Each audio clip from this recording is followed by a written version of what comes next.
TV's Rick Blood is here!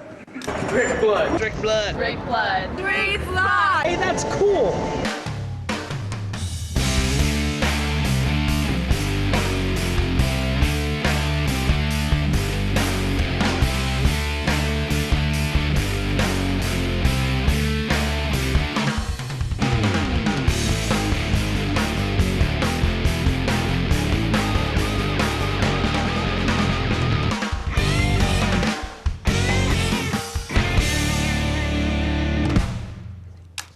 Welcome to Unfiltered.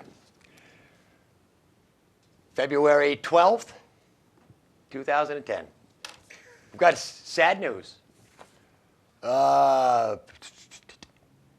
Tuesday night, Captain Phil Harris from The Deadliest Catch passed away. 53 years old. Apparently, the Cornelia Marie was in port at St. Paul Island, and Phil had what his family described as a massive stroke. Actually, it wasn't Tuesday night. It was on January 29th. He had the stroke. So, like a week and a half ago. Yeah, probably had something to do with, a couple seasons ago, he had the blood clot in his heart. And that was touch and go for a while. And at that point, he didn't even know if he was going to be able to ever fish again. But apparently, he had gone back to the boat, and I don't know. I imagine that Deadliest Catch will do a very special, probably a heart-tugging, box of Kleenex type show for the whole deal. But he was one of my favorite captains too. Yeah, Andrea and I like to watch that show, and from the first season we enjoyed it. We've been avid followers of the show whenever it's on. So he was one of our favorites, absolutely, and he's going to be missed. That's too bad. A statement was released by the network where his sons, Josh and Jake, said, "It is with great sadness that we say goodbye to our dad. Dad has always been a fighter and continued to be until the end. For us and the crew, he was someone who never backed down." So, yeah. 53 years old. All right. That's all the sad news we'll have. I think that's all the sad news we'll have. Did I make you cry, Andrea? I'm sorry. All righty. You cried more because Captain Phil died than you did when you got married. So now a week's passed, and you are still married, right? Just want to make sure, because 2.5 minutes to get married, a week later they could be divorced and we'd never know the difference. And I haven't made her cry in quite a while. Thanks for that. Good. Good. But you're not supposed to make her cry. What else is going on? The Olympics in Vancouver are starting, I believe they're supposed to start tonight. I don't know how, because Vancouver has no snow. Somebody said they were going to truck it in. They should go to Virginia or Washington, which I love it. Last week, Washington got, 2 feet of snow? This week, another 20 inches? So yeah, how's that global warming thing working out for you down there? Really? Oh wait, I should say, how's that global warming thing working out for you? The other big crap in the news this week is apparently everybody's on Sarah Palin's case because she wrote some keywords on her hands to use during a speech. So she looked at her hand. What's the difference? Whether you write the shit on a paper, at least if it's written on her hand, it wasn't some other schlub writing it. You won't see Obama reading stuff off his hand because he doesn't write his speeches. Some other English major or somebody does. He's got some special guy he pays hundreds of thousands of dollars just to write his speeches so they sound, so basically he's saying what we want to hear. Sarah Palin, no way. She makes it up as she goes along and jots down her notes on her hand. Perfect. my type of politician. I got to say something, Rick. All As right. critical as they are about Sarah Palin, and they have been continuously for quite some time, it makes me wonder, why are they so afraid of her? Because she's a strong woman. She's a hockey mom. You know, a bulldog with lipstick, I guess. And then well, the other funny one that they've been showing for the past couple of days on the news shows is the dude on the Senate floor that couldn't pronounce Rod Blagojevich's name. And they've got this guy on camera, and he's going, yeah, that guy. You know, if you're that high in power and you don't know the other people that are around you, people whose names have been plastered all over. I mean, Ahmadinejad. Nobody could say that a year ago. But hey, we've all got that one down pat now. And Blagojevich, nobody could say that. I didn't even know how to pronounce that the first time I saw it. It threw me, because there's a J in there. Silent, like the P at the beginning of my name. You know? Yeah, they'll get it eventually. I mean, half my damn audience are plants anyway, I think, you know. Vegetable matter laying on the couch. But that's okay. Valentine's Day's coming up. Everybody ready? It's like Monday or something. Monday's President's Day. That's right. Well, it's a good thing you're here, Bruce, because I just would have screwed over every husband, every boyfriend, because it doesn't matter to me. You know. The more of you guys that forget, the better it is for me, the single guy.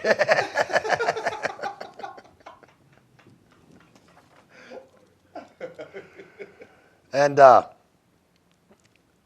apparently somebody was going to get some nice flowers, roses from Latin America.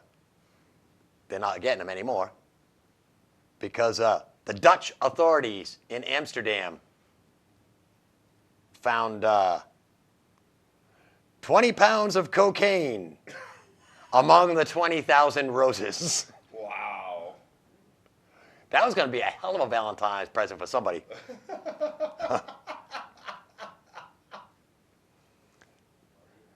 Yeah, let me see. The roses arrived last Sunday on a flight from Bogota, which stopped over in Puerto Rico. The drug was found in cellophane packets hidden in boxes containing the roses.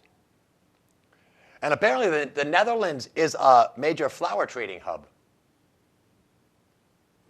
If you didn't know that. Which is why when you think of Dutch people, you think of like flowers, tulips, and shoes. Wooden shoes. Noisy, unpadded wooden shoes. That's right. So anyway, bad idea to hide cocaine in your roses. You'd think if you give a woman roses, that would make her happy enough to like you. You don't need that extra cocaine. Yeah, but that seals the deal. Oh, the cocaine. See, the cocaine seals the deal. You're right, Jim. You're right. I don't know. I mentioned the snowstorm and Washington getting hammered. They broke records, actually. On top of the amount of snow, the record snowfall that they got. I think this is a record, too. Apparently, this blizzard and snowfall that hit Washington is costing the taxpayers $100 million each day that the federal government is shut down. Personally, that was my on the plus side when I thought about that snowstorm. I went, well, on the plus side, the federal government's not screwing us up anymore. They're like, shut down, nobody's doing nothing. Good. We can be safe. for this week. Next week, who knows? But apparently, yeah, and it's funny because Thursday morning, Fox 25. I watch Fox 25 in the morning because I like the anchors. And it's kind of funny. The weather girl was actually wearing a bag on her head.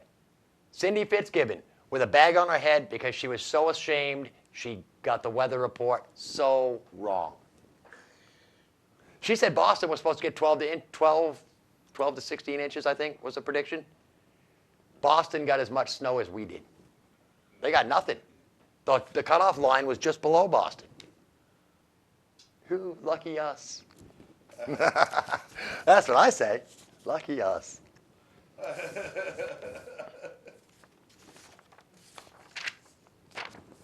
Because this is, go ahead. Oh, we were talking to some of Andrea's kids down south that are in the midst of this deluge of snow.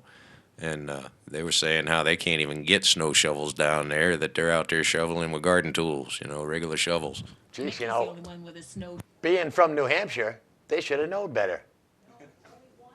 Oh, only one is from New Hampshire. Oh, okay. All right. Okay. I mean, the snow does freaky things to people.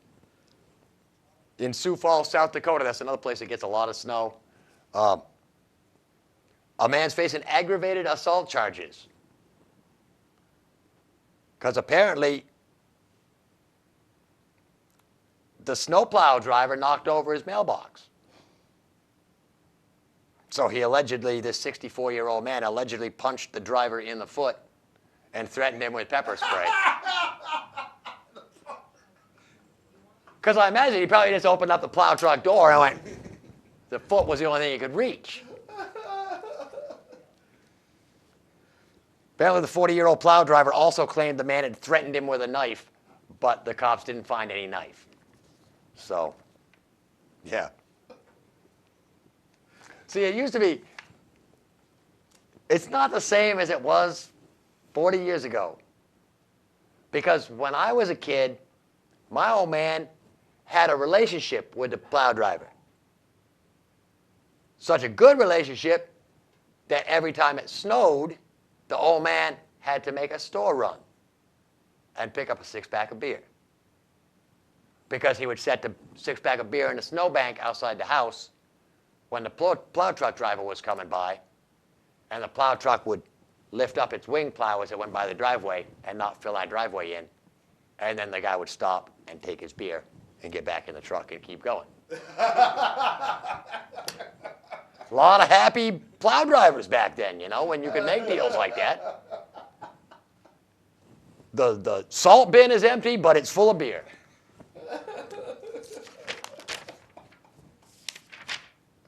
What else have we got?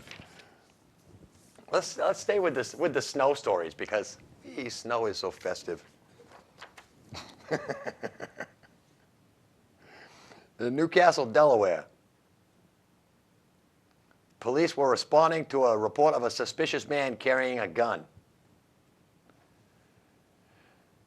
Apparently, what they found were 2 legs sticking out of a homemade igloo. Police said the legs belonged to a Delaware teenager who was arrested on Wednesday after he was found to be carrying a survival knife, a hammer, which are both great tools if you're hanging out in an igloo. He also had 7.5 grams of marijuana and 2 marijuana pipes. Again, good supplies to have if you're hanging out in an igloo.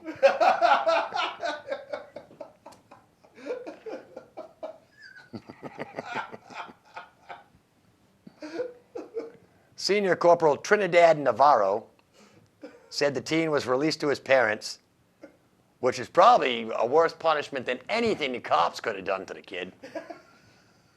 And they also charged him with carrying a concealed deadly weapon, carrying a concealed deadly instrument, possession of drug paraphernalia, and possession of marijuana.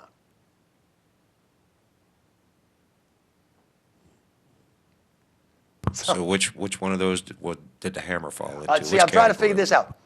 Apparently, a knife is considered a deadly weapon.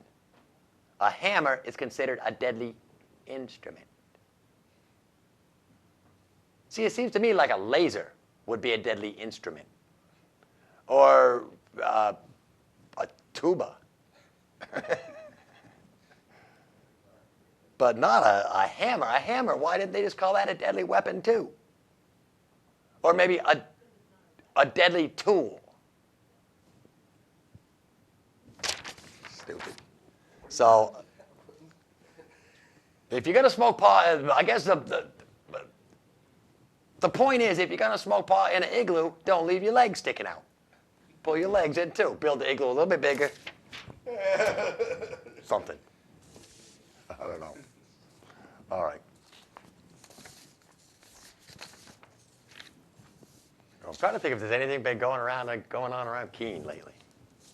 Other than, oh, hey, the Pay the Rent event is going to air on Sunday night at 7 p.m. It was a great show. And we're also at Chicken and Biscuits Comedy Show is at Yankee Lanes tonight, immediately after this show. Really? I'll be like, phew. Actually, I'll be out there while this is airing. If you can't make it to Vancouver for the Olympics and you seem a little bummed because you're going to miss the ski jumping, fear not. There will be, oh, hey, I'm glad I pulled this. Because it's this weekend. Saturday and Sunday, Olympic caliber ski jumpers in Brattleboro, Vermont at Harris Hill Ski Jump. Yeah. The tickets, we had said adults are $15 and children are $10. Cash only at the gate during the event. And you know, I've never actually been over there, so I'm not sure exactly where it is in Brattleboro. But I imagine if you get over to Brattleboro anywhere and just ask that, you know, find an old timer or something, you know, and ask him, and most of the old timers will know where it is. Because it's been around for, I want to say since the 30s it was originally built, I think. And then it was used up until, I believe, the 70s, and then it wasn't used anymore because lack of maintenance and things like that. And it was just reopened, I think, 2 years ago. But parking is available on the site and at the Brattleboro Retreat, and a shuttle bus will move people from Brattleboro Retreat to the site. So Brattleboro Retreat's easy to find, especially if you're an alcoholic. You've probably been there. All right. Let's think about crew call, I think. Because we've got like a huge musical interlude tonight. We didn't play it last week because of the wedding clip, but it's like almost, it's 6 minutes long, but it's a great band, so, you know. And I've been busy. Yeah, we'll let everybody get ready. And I'll figure out which order I'm going to do these next stories in.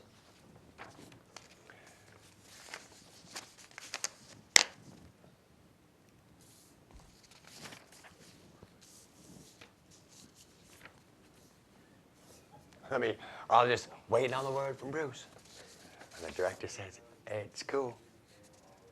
No, yeah, that's all right. That's all right. I mean, we basically don't need to see Greg anyway. Everybody knows that Greg's here. They can hear him. I got it. All right. Over on this side of me is Jim, fresh from City Council and the extremely long and agonizing school board first session. What do you think, Jim? Yeah. It's amazing that one article can take 3.5 hours, almost 3 hours, and then 7 articles right behind that one fly by in 15 minutes. Like everybody only cares about the first article. All right. On this side, we've got Greg. But you all knew that.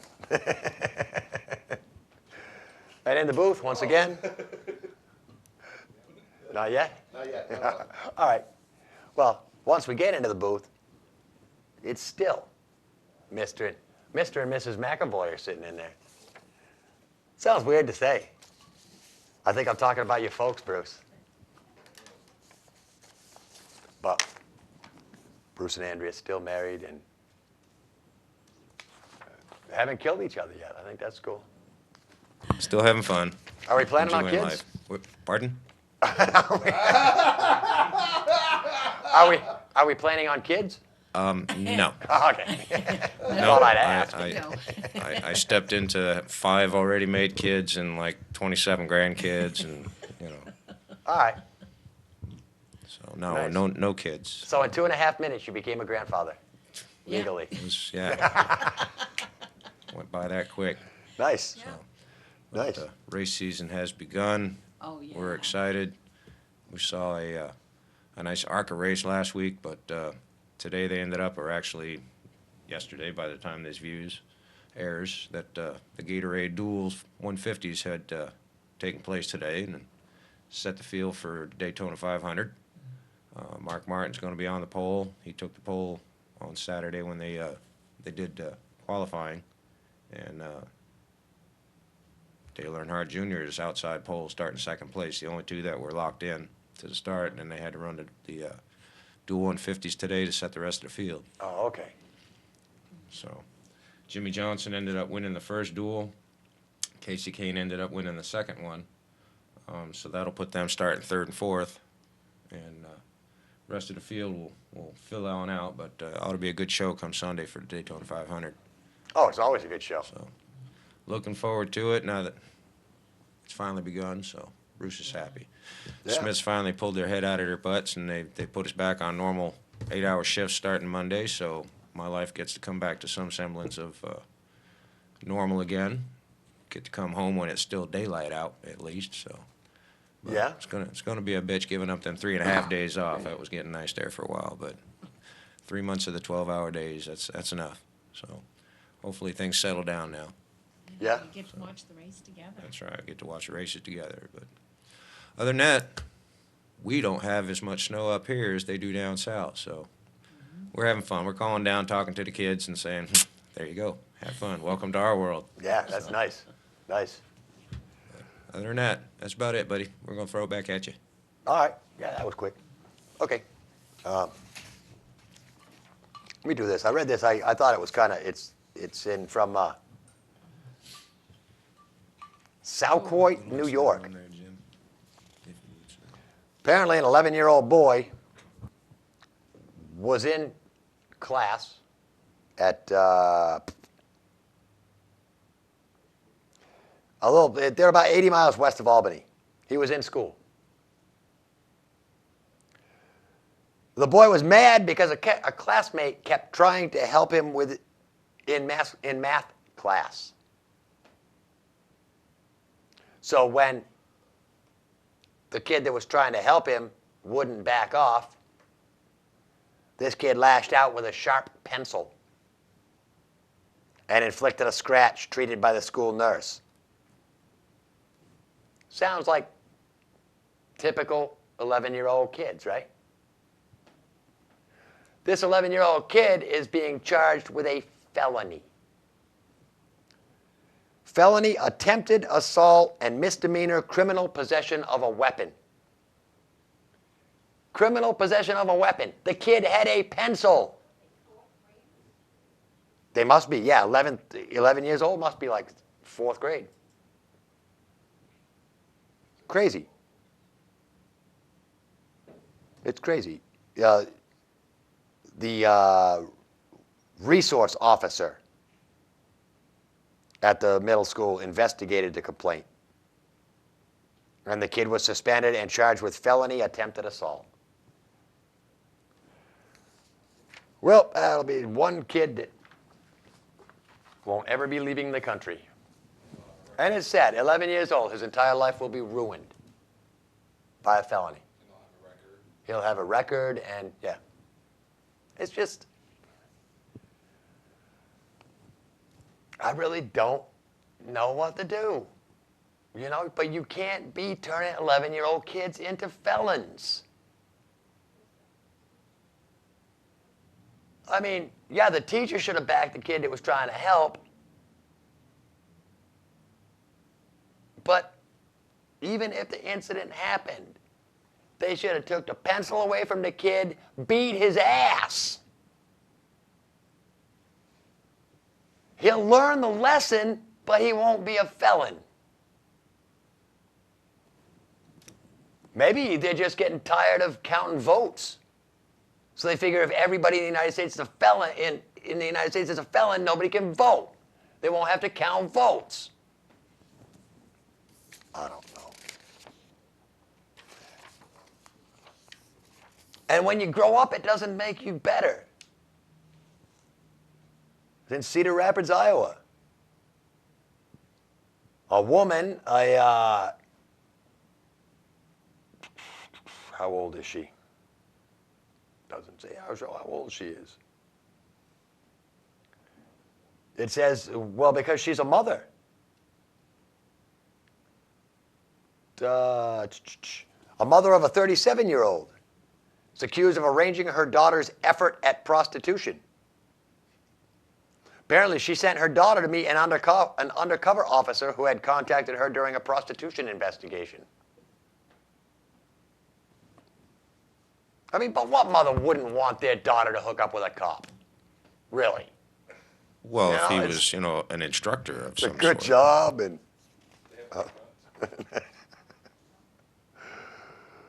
apparently she admitted to running a prostitution ring for a number of years and has prior convictions for pimping and prostitution.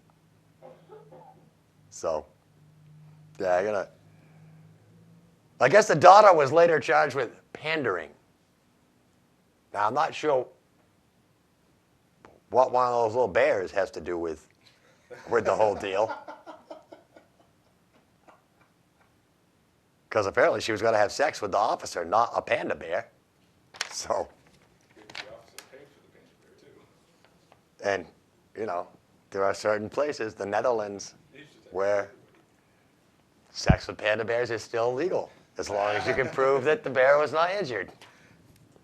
That's soon to come to a halt, though. The Netherlands is putting their foot down, finally, saying, not such a good idea. See, which, I can't understand that. It's okay to have sex with an animal, but marriage is between a man and a woman. That seems a little backwards. You should be, you can marry an animal, but you can only have sex with a woman. Why don't they come up with something like that? There's another. I want to see if this says why he did it. Nope, they don't know why. But apparently in Lilburg, Georgia. That's probably why, because he lives in Lilburg, Georgia. 23-year-old man grabbed a baseball bat inside of a Walmart and smashed 29 flat-screen TVs. That's it. Just he grabbed a metal baseball bat from the sporting goods section, walked to the electronics department, and took batting practice. Product durability test. And he was arrested not long after that. Yeah. So I imagine the only way you could get away with doing that is maybe if you paid for all the TVs first, or told the store customers, the store people, I mean, it sounds like it would be a great bit for, a show or something. But, yeah, maybe a TV commercial. Maybe he was like smashing prices. He was trying to get him to change that whole rollback thing to smashing prices. Apparently it didn't work. Apparently 29 TVs are valued at $22,000. Come on. That means Walmart sells $1,000 TVs? $900 TV is about that.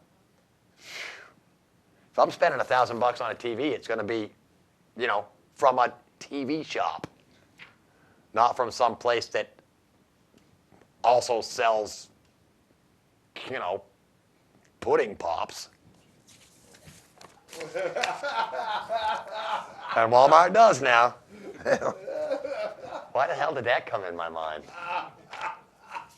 I'm not hungry. I had a great lunch at the high school restaurant today, too.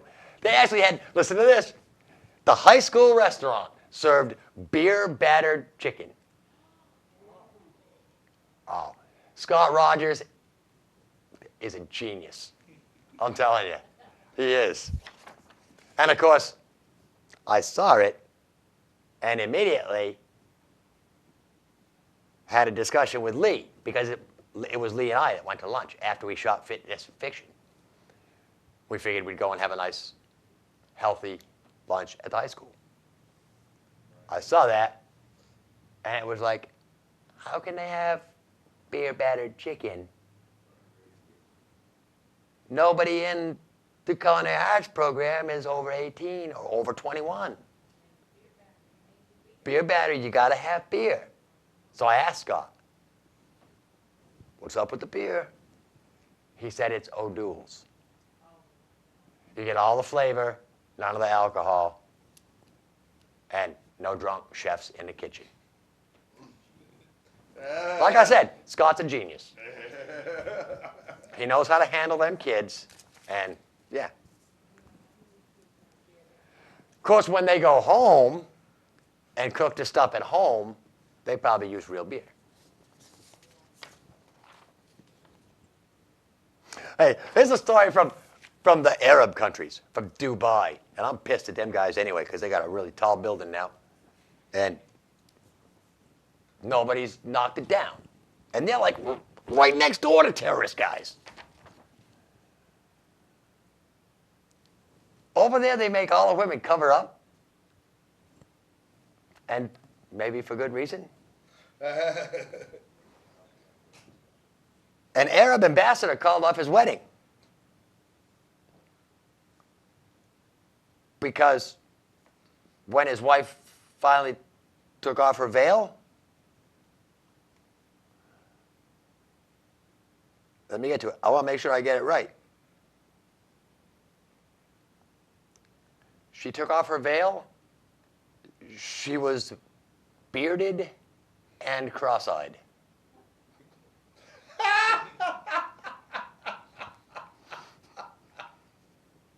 Oh, yeah.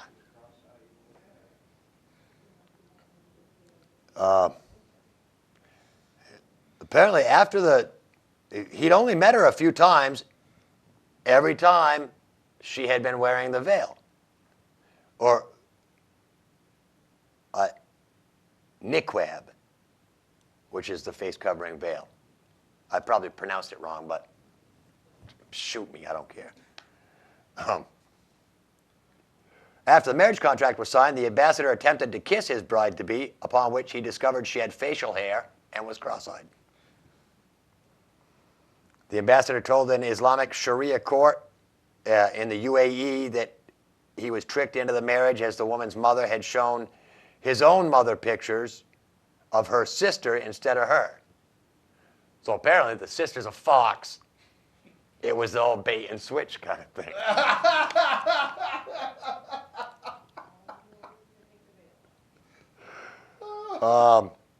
And he sued for the contract to be annulled and also demanded that the woman pay him 500,000 dirhams. No, it's $136,000 for clothes, jewelry, and other gifts that he had bought for her that apparently didn't go with her beard. And the court annulled the contract but rejected the demand for compensation. So, yeah. That's got to be traumatizing, though. So she's still stuck. It's got to be very You ought to be traumatizing. entitled to damages. You know, like the first time you never mind. Yeah. Over there in the Arab states, that's the thing. Women dress in burqas, whatever. They cover themselves all up. You know, at least in the United States, you know a transvestite when you see one.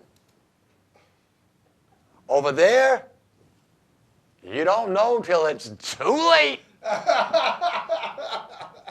You're married, you're in your honeymoon suite, bushy beard, cross-eyed.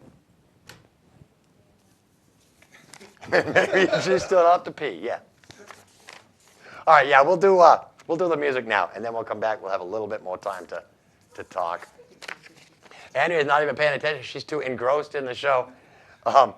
This week on the Mom's Tattoo musical interlude from the 2007 Music Fest is the 12th of Never.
All right.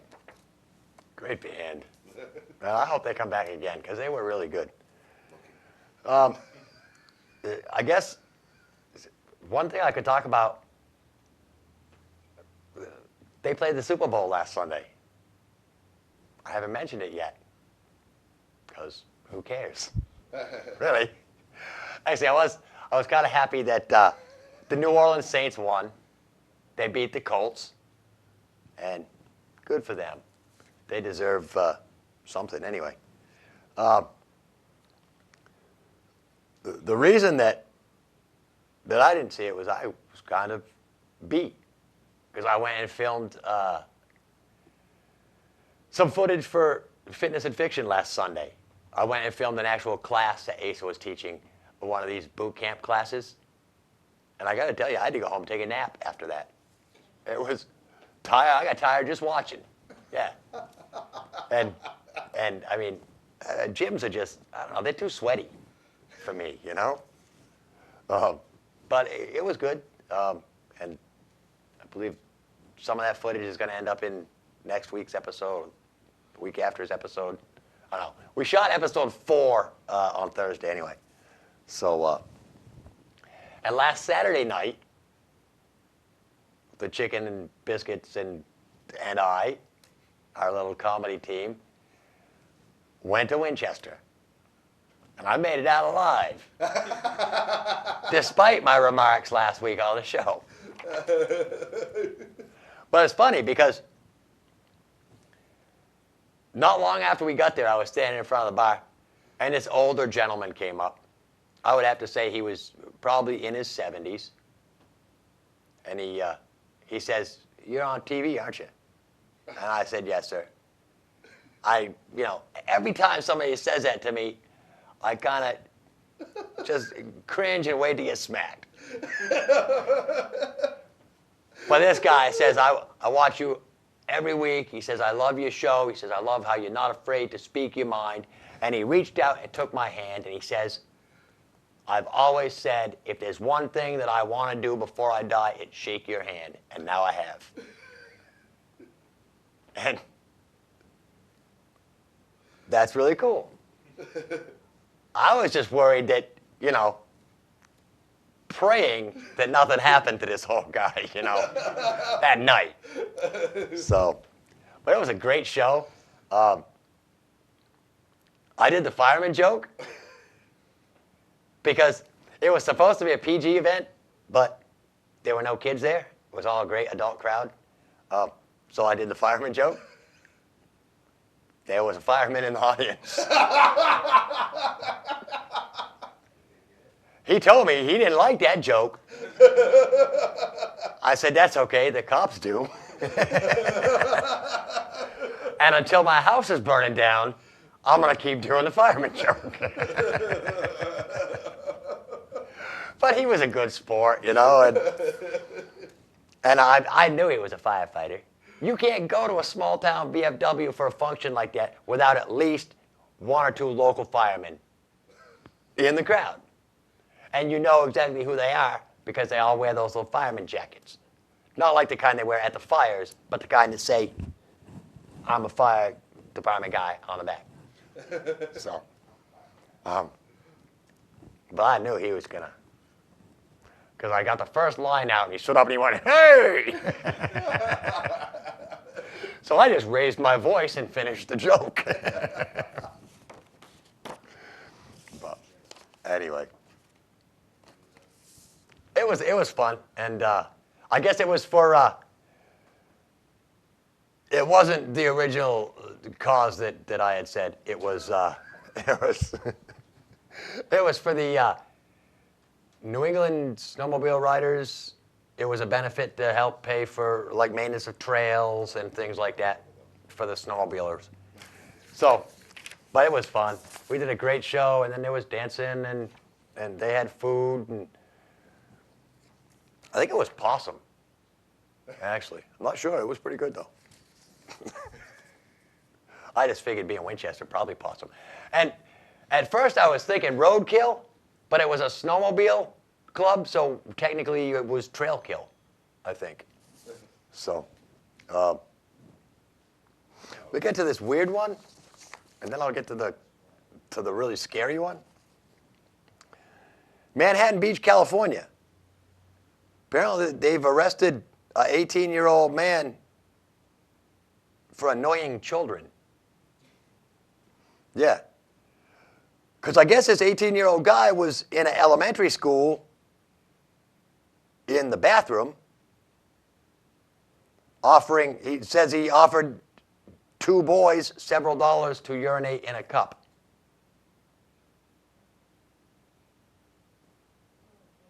Yeah. Sounds kind of weird, right? Why would anybody do that? It's just kind of sick, right? See, even as a pot smoker, I didn't think of this. Apparently, the investigators suspect that the man was trying to collect urine to pass drug tests. I would have pissed him off if one of them kids had said, sure, gave him the urine, and it was full of drugs. You know, sure, you can buy some of my pee, but I just smoked 3 joints and dropped a Quaalude. Because you know how tough elementary school is. Yeah. Oh, that's too weird. This one's scary because years ago we had the sneaker bomber, right? Then we had the underwear bomber, right? Which gave me a great joke about the full body scanners and healthcare and blah, blah, all that. Al-Qaeda, they're not just going to stand still. They've come up with something else. The toupee bomb. Not the toupee bomb. How about the, let me think of a good way to put this. Maybe just, I'll come right out and say it. It's a damn booby bomb. That's right, a boob bomb. They're gathering information. British spy satellites have intercepted terrorist communications from Pakistan and Yemen talking about women suicide bombers getting explosives in breast implants. Yeah. And they're worried. Apparently, the British Intelligence Service reported that several plastic surgeons who were trained in some of London's best hospitals have returned to their home countries to perform surgeries like that. And see, we don't know if full body scanners would pick anything up like that. But the Transportation Security Administration says its scanners do detect explosive materials.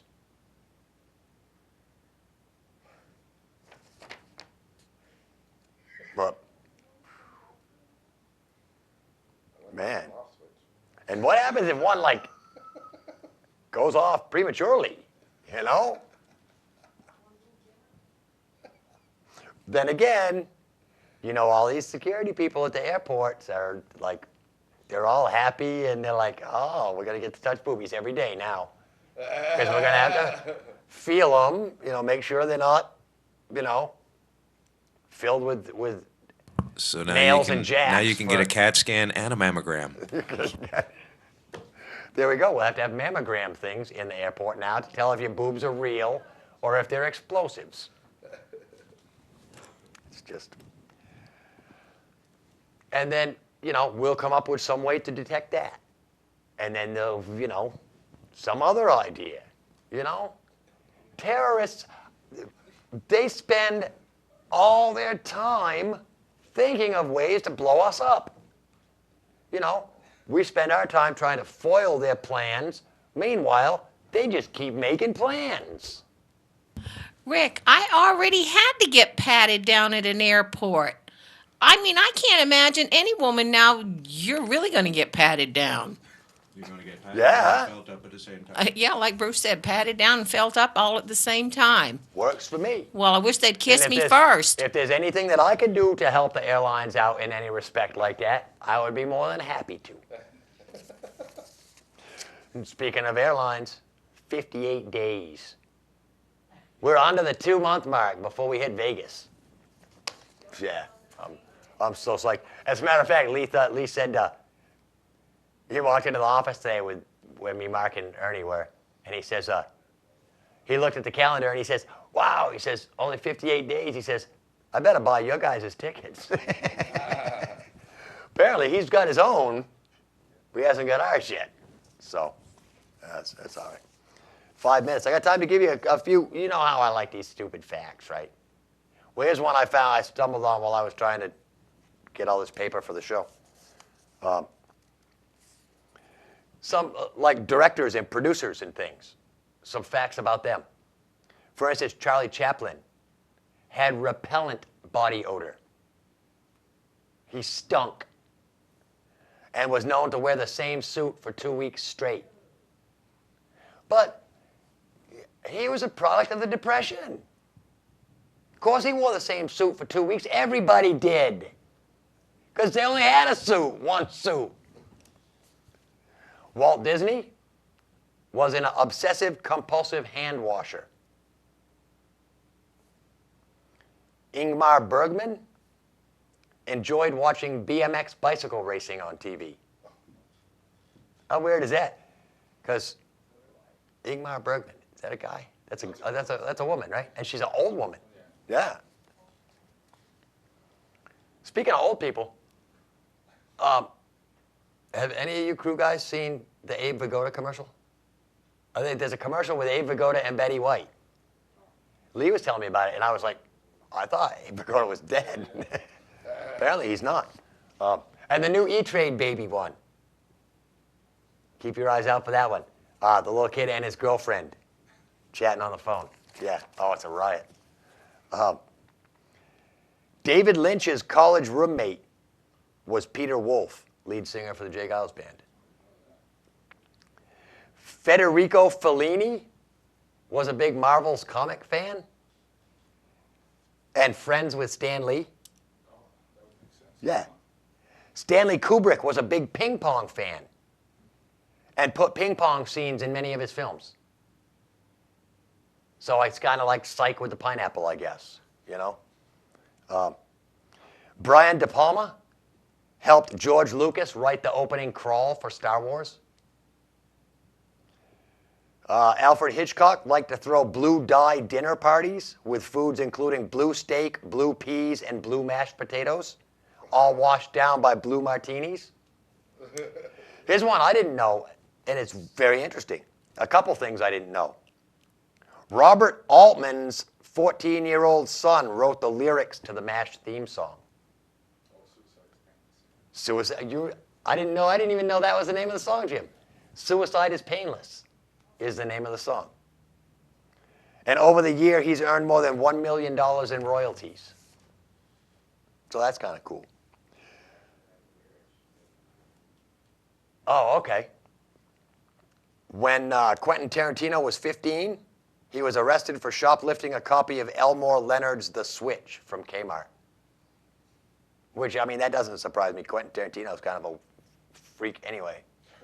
I've seen some of his movies. Not so good. All right, we just got like a minute and a half left, so I can't think of really anything that's going on local other than city council next week, right, Jim? So stop down and say hi to all the city councilors and Jim. Valentine's Day on Monday. Sunday. President's Day on Monday. The Chicken and Biscuits comedy show at Yankee Lanes tonight. Right now. Yeah. Rush right out there or do something, and I don't know, or don't. I don't care. Personally, it gets better. Daytona 500, 1 o'clock on Sunday. Fitness and Fiction, it's going to have a new episode this coming week We've got a new show called What's on Top, which is a Johnny Carson style entertainment interview show. We've got Learning Music with Pat, which is still going strong. She's in episode 4 or 5 or something like that. We've got a dog training show coming up. We're exploding with TV shows around this place. And Unfiltered, we're still going strong. Up next on No Spin, Dave Richards joins Randy, and they'll talk about stuff. Till next week, peace.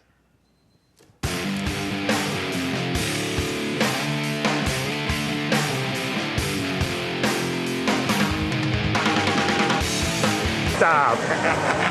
There are kids watching. That's no way to teach kids how to behave.